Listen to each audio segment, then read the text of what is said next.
Pour moi, on est devant le meilleur film de Robert Eggers.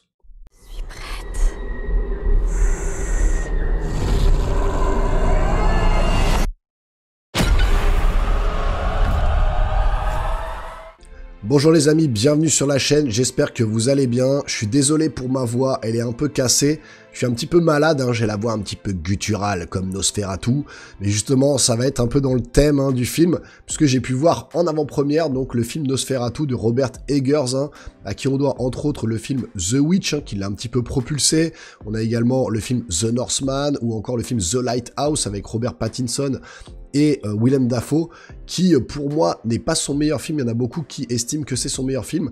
Moi je l'ai vu, c'est un peu un film de niche, c'est très particulier à voir, et c'est pas forcément celui qui m'a le plus convaincu, mais là, je peux vous dire que oui, ça y est, je suis convaincu en allant voir ce Nosferatu, parce que pour moi, les premiers trailers, enfin le trailer en tout cas qui avait été présenté, je m'étais dit, celui-là, mets-le dans le coin de ta tête, parce que ça risque peut-être d'être un top de l'année 2024, et je pense effectivement qu'il va rentrer dans le top 2024, parce que le travail qu'a fait Robert Eggers sur ce film Nosferatu est juste magnifique. Franchement, au niveau formel en tout cas, sur ce qu'il sait faire de mieux, c'est-à-dire la photographie, la réalisation, etc., c'est magnifique. On est devant des tableaux constants, comme ça, systématiques, des tableaux, des œuvres d'art à certains moments, pas tout le temps bien évidemment, mais il y a des plans de caméra, il y a des idées justement de mise en scène qui sont juste mortelles. J'ai adoré, notamment le plan que vous voyez juste derrière, vous voyez juste ici, quand justement le héros, enfin un des héros arrive.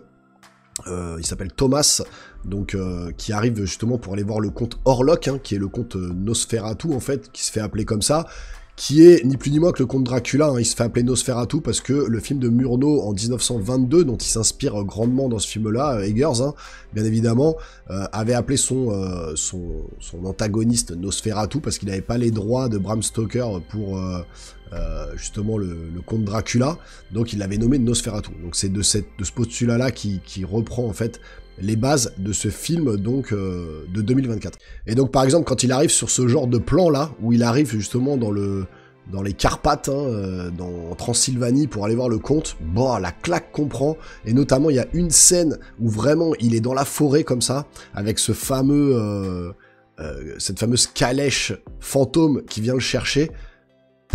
Mais là j'ai pris une claque, je me suis dit mais waouh, l'image est magnifique. Il arrive à allier justement ce côté noir et blanc qu'il maîtrise à la perfection, mais un noir et blanc un peu différent de celui de 1922, un noir et blanc qui tire vers le bleuté, un petit peu comme ça.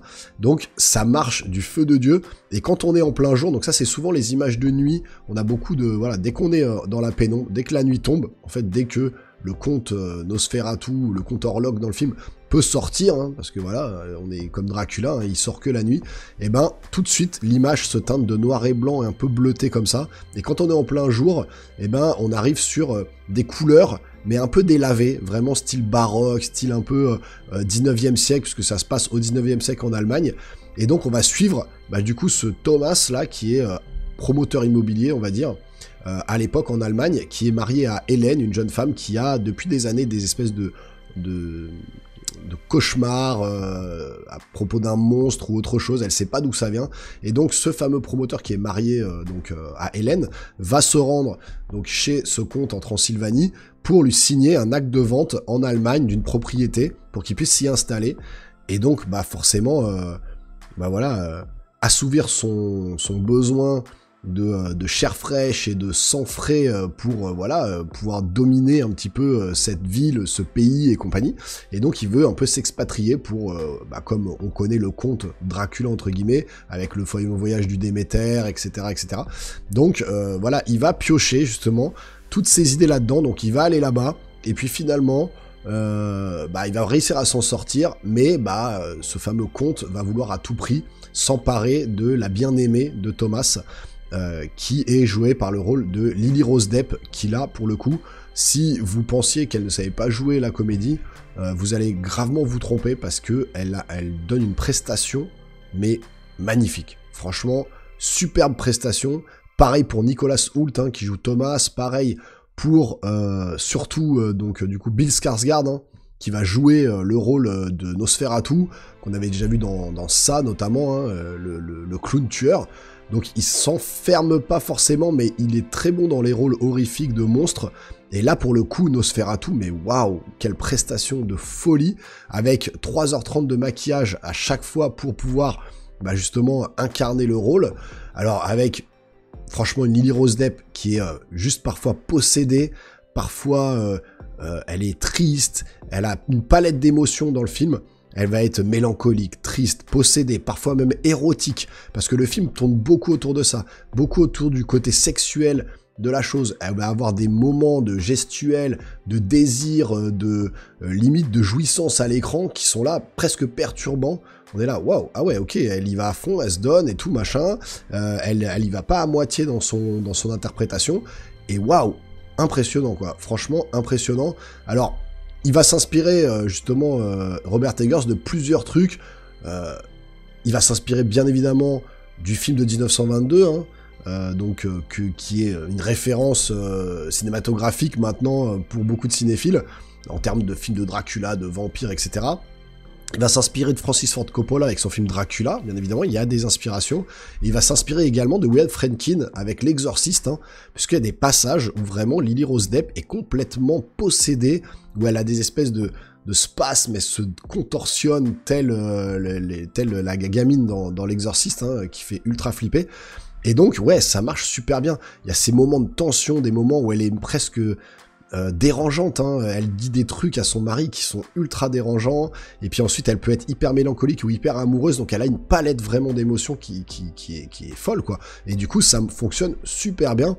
Et donc voilà, je pense que on tient ici de Robert Eggers le meilleur film de sa carrière pour l'instant, même s'il n'a pas fait des milliers de films, mais pour moi en tout cas, je trouve que ce film Nosferatu est une grande réussite. Il a reconstruit 60 décors, je crois, donc il n'y a pas beaucoup de CGI, on est vraiment sur du décor naturel, ça sent qu'il a été filmé à l'extérieur, qu'il a alors fait des décors, mais qui sont...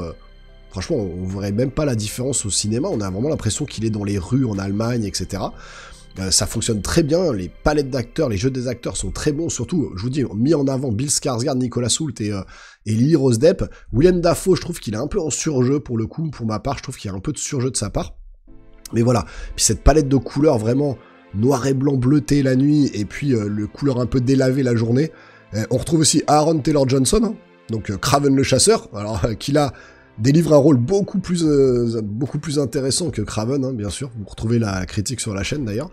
Mais ouais, franchement, je suis pas déçu parce que le trailer me faisait dire ah putain, il y a des idées de mise en scène, il y a une image qui me plaît beaucoup, il y a ce côté voilà très dark, très déroutant dans ce qu'on voit à l'écran, qui va sûrement me plaire, et j'attendais de faire cette critique, de voir ce film-là, pour voir si je le rentrais dans mon top ou non. Et ben oui, je pense qu'il va rentrer dans le top 2024, d'ailleurs, qui va bientôt arriver sur la chaîne aussi, le top, le flop. Donc restez bien connectés, abonnez-vous à la chaîne, activez la petite cloche et le petit pouce en l'air pour me soutenir. Mais oui, je pense que ce film-là, il faut aller le voir en salle, parce que, alors malheureusement, il sort le 25 décembre, c'est couillu de le sortir un 25 décembre, un jour de Noël, surtout un film comme ça, un peu d'horreur. Ça va être compliqué, je pense, de faire sortir les gens pendant les fêtes de Noël, mais franchement, trouver un moment pour aller le voir, parce que ça vaut vraiment le coup. L'image est magnifique, l'interprétation d'acteur est quand même assez dingue.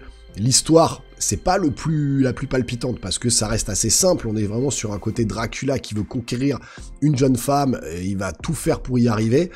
Mais voilà, il y a même dans le film des rats, des milliers de rats qu'il a préféré faire venir et les lâcher dans les rues, vraiment. Vous avez des rats partout, mais il y en a des centaines. Il a préféré, Robert Eggers, faire venir des vrais rats plutôt que de les faire en CGI où ce serait vu que ce soit un peu dégueulasse. Et du coup, ça se ressent à l'écran, pareil. Ils ont des torches comme ça, ils éclairent pour faire bouger les rats à droite à gauche. Et même les acteurs ont dit que c'était très compliqué de jouer avec des vrais rats, parce que les rats font leurs besoins et ça sent très fort, et qu'ils avaient du mal à jouer effectivement autour des rats. Mais pour le coup, il y a vraiment ce côté très sale, très déroutant, très lugubre un peu dans tout ça. Et c'est les mots justement, je les ai notés là, c'est les mots que, encore à l'heure actuelle où je fais cette vidéo, je sais pas quels mots je vais mettre sur ma miniature.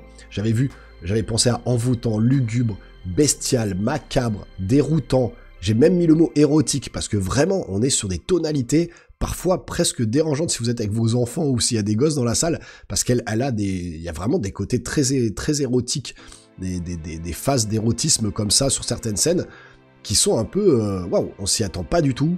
Et pour le coup, Robert Eggers amène un côté très horrifique, effectivement, dans son film Nosferatu, et notamment sur certaines scènes, et il y en a une particulièrement, où voilà, il y aura pas de spoiler, mais qu'on voit très rarement au cinéma, parce que les gens sont souvent choqués de voir ça. Et ben là, il a osé mettre cette scène-là, et quand je l'ai vu à l'écran, je dis, ah ouais, ok, le mec est couillu, il a osé aller jusqu'au bout des choses, et ça va sûrement choquer certaines personnes. Mais franchement, ouais, fallait oser. Il l'a fait comme très peu osent le faire dans les films actuels. Et ouais, ça marche super bien. Ce qui est bien aussi sur ce film-là, Robert Eggers a vraiment gardé le physique du Nosferatu qu'on connaît, de 1922, là. On peut se faire plein d'idées de Nosferatu, que ce soit Dracula, Nosferatu. Il a préféré garder le secret, ne pas montrer à quoi ressemble justement son Nosferatu dans son film, pour justement que le spectateur, quand il tombera sur lui, se sente un peu peut-être dérouté ou se dise « Waouh, putain, c'est pas mal ce qu'il a amené ». Et même s'il a gardé ce côté, les doigts très longs hein, qu'on voit, alors oubliez tous les affiches que vous avez vues faites par des fans sur Internet, où effectivement, des vues d'artistes comme ça, où ils ont dessiné Bill Skarsgård en Nosferatu, c'est pas du tout ça. On n'est pas du tout sur ce personnage-là. Je vous dis 3h30 de maquillage à chaque fois pour incarner le rôle. Et franchement, ouais. Et en plus, il le dévoile pas directement. Genre, on le voit pas et d'un coup, boum, il apparaît à l'écran. On le voit en grand, en pied, en machin. Il va toujours détailler. Il va arriver d'abord, on va voir ses longs doigts, crochus comme ça. Vraiment bien foutu, quoi, avec des grands ongles. On va avoir ensuite... ses yeux en gros plan parce qu'il a un chapeau et il cache un peu son visage. Ensuite, on va avoir une partie de son épaule. Ensuite, on va le voir de pied, mais dans le noir pour voir la taille qu'il a, qu'il est hyper grand, etc. Voilà, il va vraiment petit à petit distiller comme ça, tout doucement, le physique de ce Nosferatu qui fait vraiment flipper. Et pour le coup, à arriver jusqu'à la fin du film où vraiment il se dévoile complètement. Et là, on se dit, waouh, ah ouais, ok, je trouve que l'aspect qu'il lui a donné, le style qu'il lui a donné, parce que ça reste quand même quelqu'un des Carpates, hein, quelqu'un, voilà, qui des pays de l'Est un petit peu, qui a cette voix un peu gutturale, et d'ailleurs, je l'ai vu en français, alors effectivement, en français, il a une espèce d'accent comme ça, des Carpates, là, un petit peu, qui roule l'air comme ça, un truc comme ça, et puis, quand il parle, par contre, dans sa langue, quand il parle allemand, ou je sais pas si c'est l'allemand qui parle, ou une espèce de langue un peu autrichienne, ou je sais pas quoi, et quand il parle un petit peu comme ça, il a cette voix très gutturale, très profonde, et au cinéma, putain, ça vous met dedans, vous êtes là en mode, moi j'ai l'impression qu'il est à côté de moi, qu'il est en train de, lui-même, de me posséder, quoi, parce que c'est presque un film de possession, parfois, hein. Donc voilà, il est presque en train de me posséder par sa voix gutturale, comme ça. Moi, bordel, franchement... Le travail sur le son aussi est hyper bien fait. La musique est pas en reste aussi, ça fonctionne très bien. Des bonnes tonalités, une musique qui est vraiment dans le thème un petit peu lugubre comme ça. Ça fonctionne bien. Donc franchement, ouais, c'est du tout bon, moi, pour chaque point. Peut-être l'histoire qui est peut-être un peu simpliste à mon goût. Mais pour le coup, voilà, c'est maîtrisé au niveau de la forme, au niveau de la photographie, c'est splendide. Au niveau de la mise en scène, de la réalisation... C'est vraiment magnifique, décor naturel, décor fabriqué qu'on voit pas forcément à l'écran tellement c'est bien fait, voilà, les jeux des acteurs qui est au top. Donc, qu'est-ce que vous voulez que je vous dise d'autre? Franchement, j'ai passé une bonne séance au cinéma, 2h15 que j'ai pas vu passer, donc c'est pas le film de l'année pour moi, mais par contre ça rentre dans le top 10, c'est clair que voilà, j'ai bien fait d'attendre jusqu'au bout pour vous donner mon top 10 parce que c'est un film à voir au cinéma et c'est vraiment presque un tableau, une œuvre. Je vous dis, ce passage que vous voyez derrière là et le passage dans la forêt, vous verrez quand vous vous rappellerez de ça. Vous allez voir, c'est un tableau. J'ai l'impression que c'est un mec qui a peint un tableau comme ça, avec avec son pinceau tranquille et qu'il l'a posé là sur l'écran en mode regardez ce que j'ai peint et qu'on est dans un musée, qu'on est en train d'admirer un tableau. Franchement, ouais, très très beau. très très beau film. Donc voilà, je vous inviterai à aller le voir au cinéma. Je sais que la période est un peu difficile, mais si vous avez un moment, n'hésitez pas à y aller. Et puis, si vous voulez me soutenir, le petit abonnement, vous connaissez, le petit pouce en l'air, hein, vraiment c'est hyper important. Balancez le max de commentaires, dites-moi ce que vous avez pensé de ce film, si vous l'avez vu ou non, ou si vous êtes hypé. Et puis nous les geeks, on se revoit très rapidement sur une prochaine vidéo. Portez-vous bien surtout. Ciao ciao.